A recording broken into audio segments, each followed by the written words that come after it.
Hey guys, welcome back to the channel.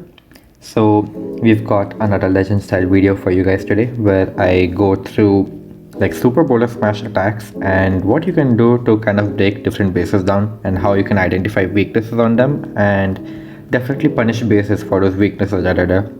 So of course we're gonna cover a lot of unorthodox approaches that will help you break out of mid to high, break out of like low to mid legends and start climbing towards high legend league, where you can start making those dents on the leaderboard and start entering like the top 1000 or something like that. Yeah, the army link will be in the description. If you guys do enjoy this video, do let me know by dropping some sort of feedback. It can be a like, it can be a comment. If you find yourself coming back pretty often, you could even subscribe to the channel if you liked. So yeah, let's just get into the attacks. So our first base over here, we've actually got, I would say it's an under-level Town Hall 16, but the layout itself was I think something that was present at Town Hall 15. Like these kind of boxes became very popular where we had like this isolated Town Hall compartment, and then we had this you could say this area before we reached the Town Hall from this direction, where it kind of like forces your smash to roam around the base if you went from the bottom. So the crack for these kind of bases is to definitely just take complete advantage of the fact that they're giving you the Town Hall for free.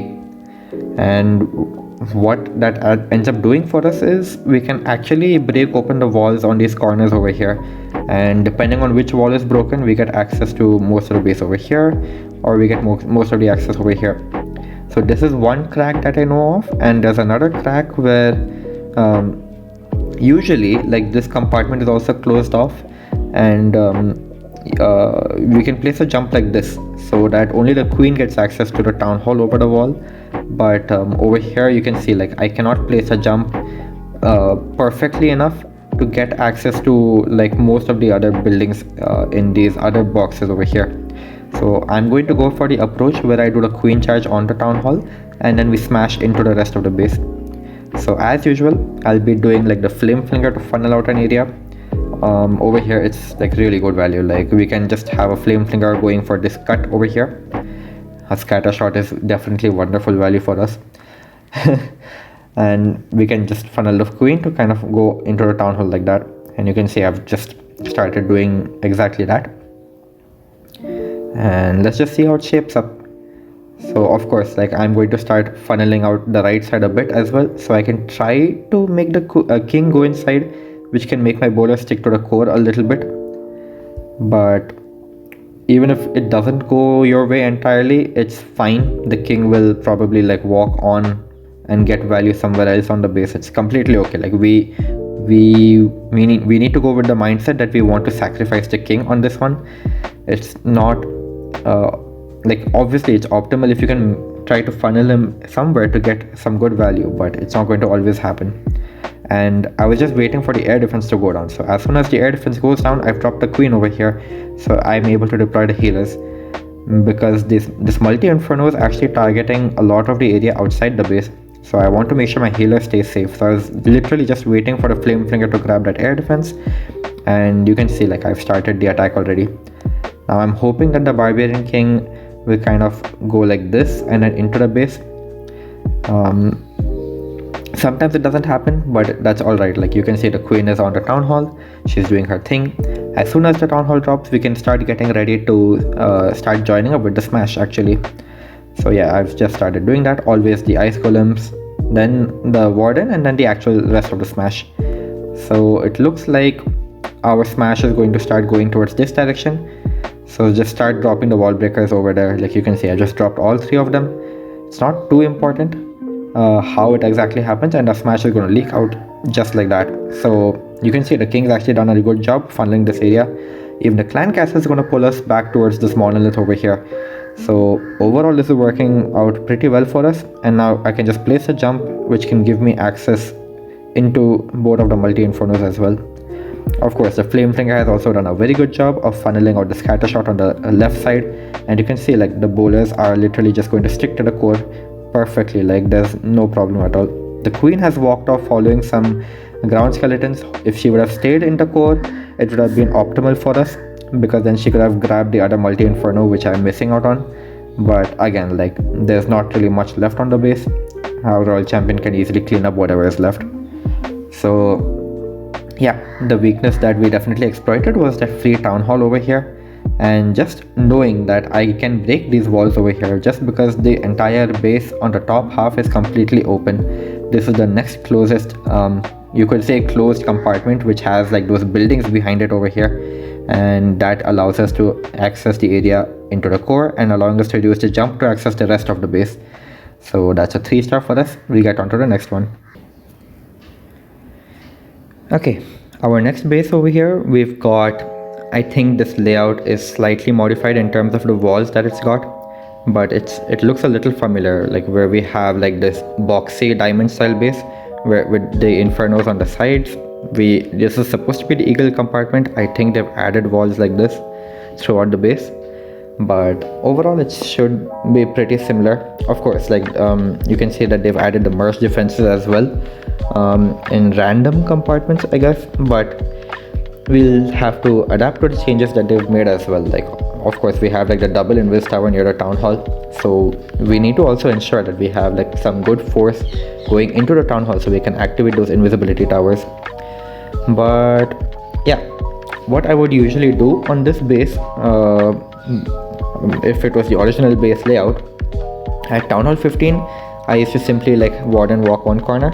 I used to like flame flinger the other corner, and I used to just push my smash in like this, and then just have the jump like going on over here, and that would usually give me access into this compartment where my smash can pretty much reach everything I need to over the walls. Like, I have the scatter shot, the town hall, the other scatter shot, and of course like only the monolith and these two exhibits would be left for the end, but the royal champion can usually clean that up easily. But now that we have this weirdly modified layout, we need to think a little bit more. Like we need to make sure that we have a good amount of force going into the town hall, because obviously like town hall 16 has more defensive power than town hall 15. We cannot neglect that.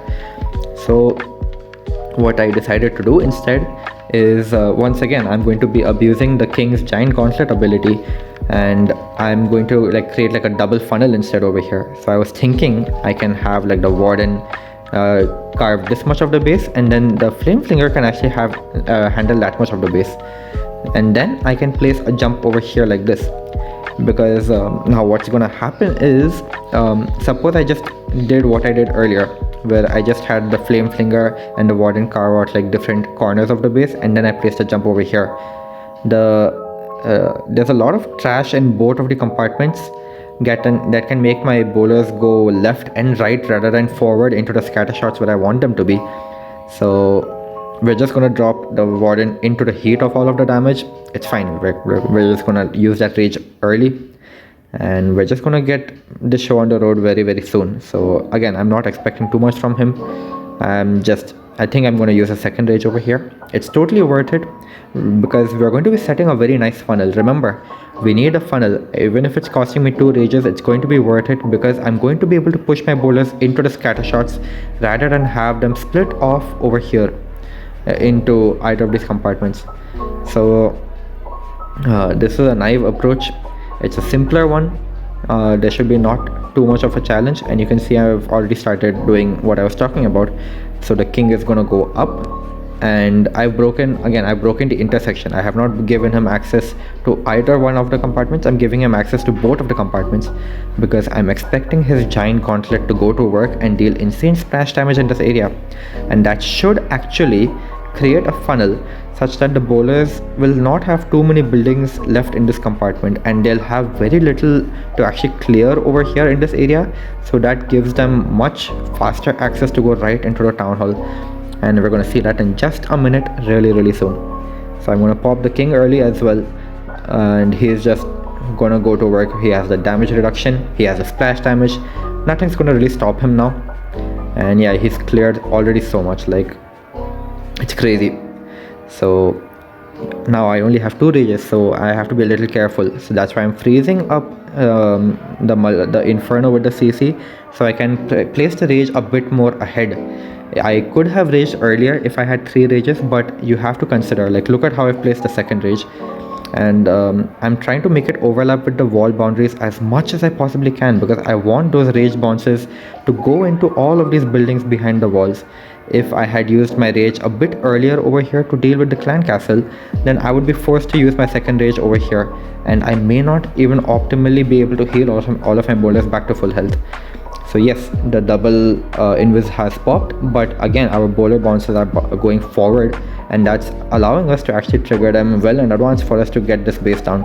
And look at that, like the rage boulder bounces just took out the monolith behind the town hall. Imagine if I didn't have the boulders and the healers raised up right now, everything could have probably just died right over here. The queen would be stuck on this wall forever, the monolith would kill her, and you would get very close to finishing this base. But again, it's better to use your rages as best as you possibly can.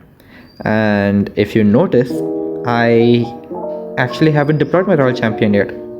So I have my queen at full health, I have one skeleton spell, and I have the entire royal champion. And look at that, because of the spell management and spell timing with the placement, all 3 of my boulders are alive. My titan is still alive. My king has not even gone to Phoenix yet. My king is still alive and roaming around the base as well. So honestly, couldn't ask for anything better. What made this plan work is funneling out these compartments a bit better, so I don't have to really deal with the enemy royal champion or the enemy queen, because if those guys start attacking even one troop, these guys are going to split around everywhere over here. Nothing is going to go to the town hall. You'll only be left with your queen, and trust me, she does not have enough spells to get through all of that damage. So overall, a good triple, good spell management. Let's just get on to the next one. Alright, our next base over here is also actually a Town Hall 15 base that has been remade for Town Hall 16. I'm noticing a lot of these bases are definitely trying to stick to older bases that worked for them. But you can see, like, the merge defenses are definitely kept. There's no holes in the base anywhere. The multi-archer towers are in good locations as well. And you can definitely call this a complete teaser. Like, even the sweepers are making sure nobody approaches from the Town Hall side. So the obvious weakness in this is I can grab literally all of this with a flame flinger. There's nothing that's going to stop me. I just need to use some barbarians, maybe some balloons, try to pull some traps, skeleton traps, Teslas in the area, and there's absolutely nothing that this base can do to stop me from placing a flame flinger over there. So now that I know that I obviously want a flame flinger for that side of the base, I also see that there's so much trash, like, on both the top and the bottom side of the base, and this right hand side of the base is extremely toxic. We've got if I remember the traps correctly, we've got all the 5 Teslas near the town hall as well. We've got the single inferno monolith, a rage and a poison spell, and literally like these just all 4 X-bows and 2 multi infernos. Basically it's just all sorts of heavy single target damage and all sorts of heavy multi-target damage. Like, we have the town hall, 2 multi infernos, 2 multi archer towers as well, and we cannot even discount the enemy heroes in the location as well. So overall, we definitely know that this is the heaviest part on the base. We need to somehow attack the right side of the base with our super bowlers. So let's just get the plan moving. We know that we want to get to the right side as soon as we possibly can with the bowlers, because that's the heaviest side of the base. And all we can do is we can just have like a warden over here, just let him clear out how much ever he possibly can in this area, and we just need to like break open these walls over here, and that will allow us to just jump right into the compartment, no problem. So that will give us access into this entire area, and our bowlers can definitely get some really good bounces throughout the base. But again, that does not handle the town hall compartment itself. So once again, we are going to go for like a spammy style approach, and what that means is I'm going to try to sacrifice my king for the town hall. There's no reason not to do so. We'll have the Teslas outside over here. We'll have skeleton traps popping up. We'll have even clan castle troops popping up. So you can see I'm trying to pull the clan castle troops towards my warden first, and you can already see like this is, I should have waited for the X-bow to fall down first and then pull the clan castle, but this is the position we are in now, so we're just gonna have to deal with it. Once again, the flame flinger is doing a wonderful job. I'm trying to just pick apart buildings that are easily available to drop, and this is going so well so far. Like the king should walk back out. I've dropped the jump, and yeah, we should be moving really quick.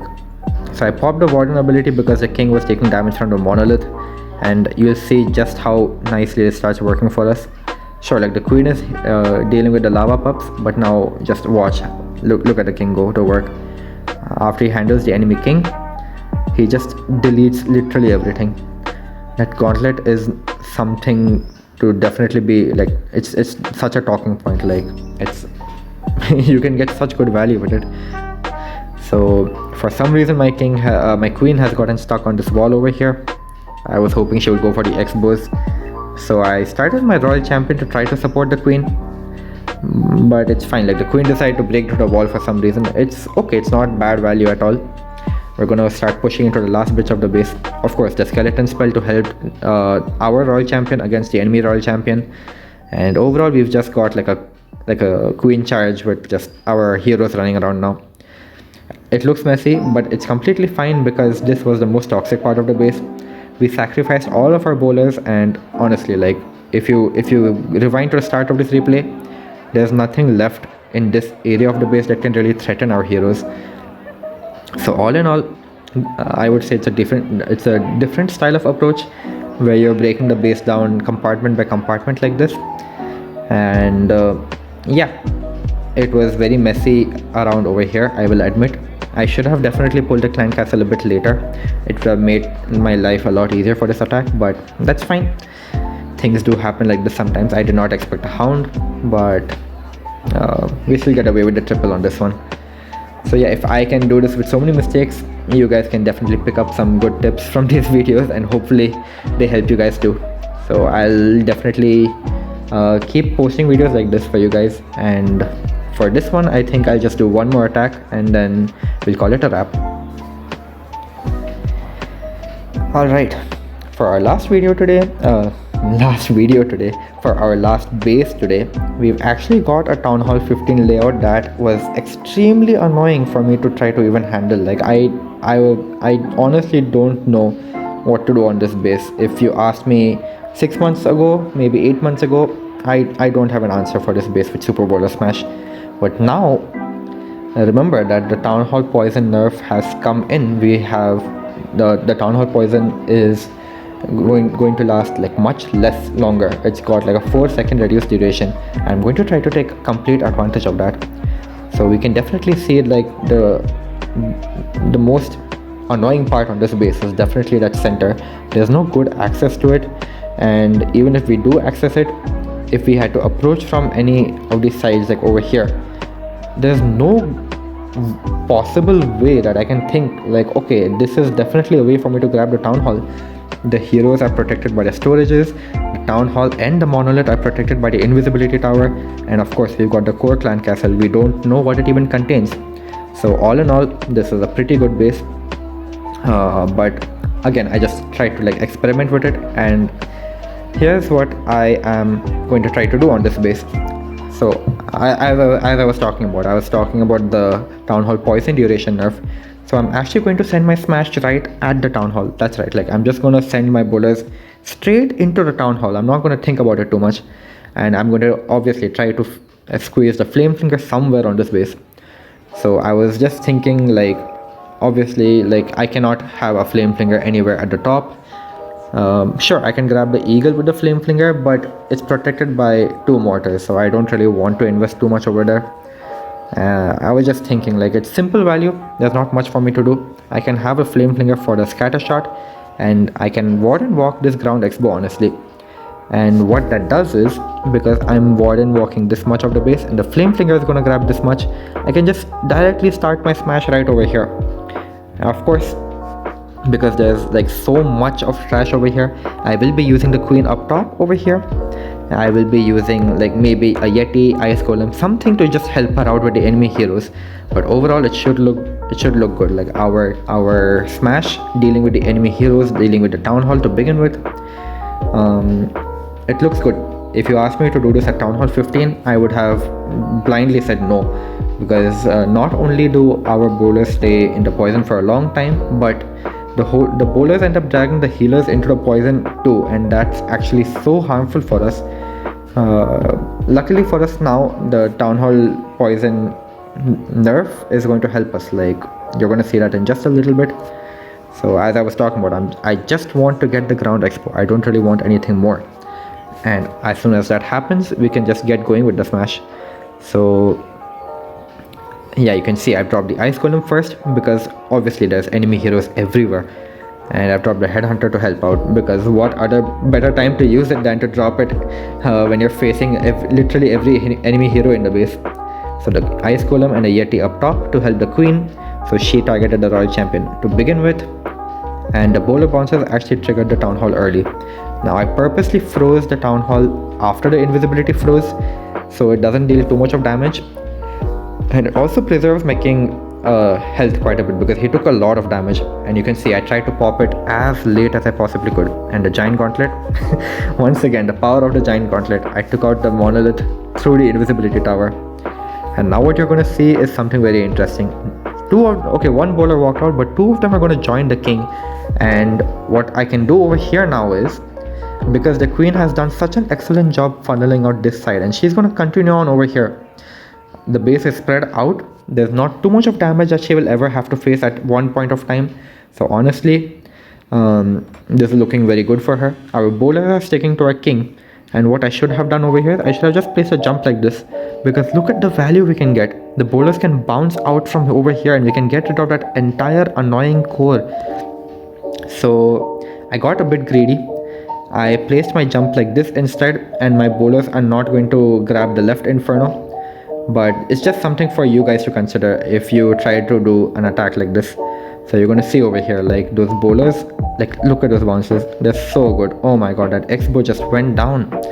But now look, because I got greedy with the jump, the bowler started walking out instead of going for the second multi-inferno.